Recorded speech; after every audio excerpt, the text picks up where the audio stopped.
బాధపడడానికి, ఆలోచించడానికి తేడా ఉంది. బాధ బొంగరంలో అక్కడే తిరుగుతుంటే, ఆలోచన అనేది పరిష్కారం వైపు మనకు మార్గాన్ని చూపిస్తుంది. అయితే ఇన్ని తెలిసినా మనం ఎందుకు ఆలోచించలేకపోతున్నాం? ఆలోచించలేకపోవడానికి ప్రధాన కారణం ఏంటంటే భయం.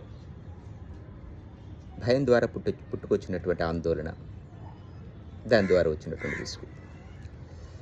సాధారణంగా మనం భయపడే అంశాలు చాలా వరకు కూడా మనం ఎందుకు భయపడుతున్నామో తెలియనటువంటి అంశాలు చాలా ఎక్కువ ఉంటాయి. సైకాలజిస్టుల ప్రకారం సుమారు 100కు పైగా భయాలుంటాయి. ఫోబియాస్ అంటారు వాటిని.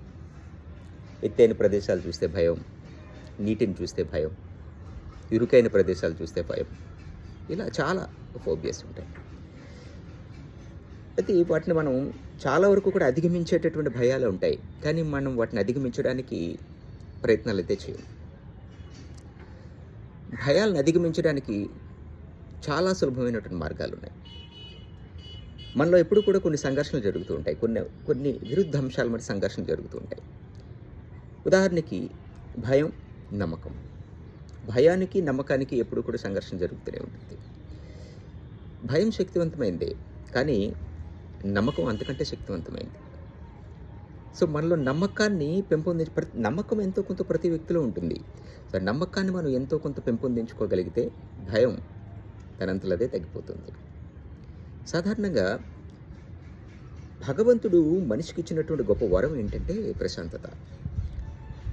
మనం అనేకమైనటువంటి ఫోబియాస్ పెట్టుకొని మన ప్రశాంతతను మనమే దూరం చేసుకుంటూ ఉన్నాం. చాలా వరకు కూడా మనం భయపడే అంశాలు కానీ, మన ఆందోళన చెందే అంశాలు కానీ, మన విసుగు చెందినటువంటి పరిస్థితులు కానీ చాలా వరకు సహేతుకంగా ఉండవు. మీరు గమనించి చూడండి, చాలా వరకు నిర్హేతుకంగానే ఉంటాయి. కొద్దిపాటి ఆలోచనతో, కొద్దిపాటి వివేచన విచక్షణతో వాటిని మనం ఖచ్చితంగా అధిగమించవచ్చు. సో మన ప్రశాంతతను మనం పాడు చేసేటట్టు ఏ అంశాలనైనా సరే మనం ఖచ్చితంగా వాటి గురించి ఆలోచించాలి. వాటి బయటపడేటటువంటి మార్గాలు అన్వేషించాలి. సో భగవంతుడు ఇచ్చినటువంటి ప్రశాంతతను మనం ఎందుకు కోల్పోవాలి?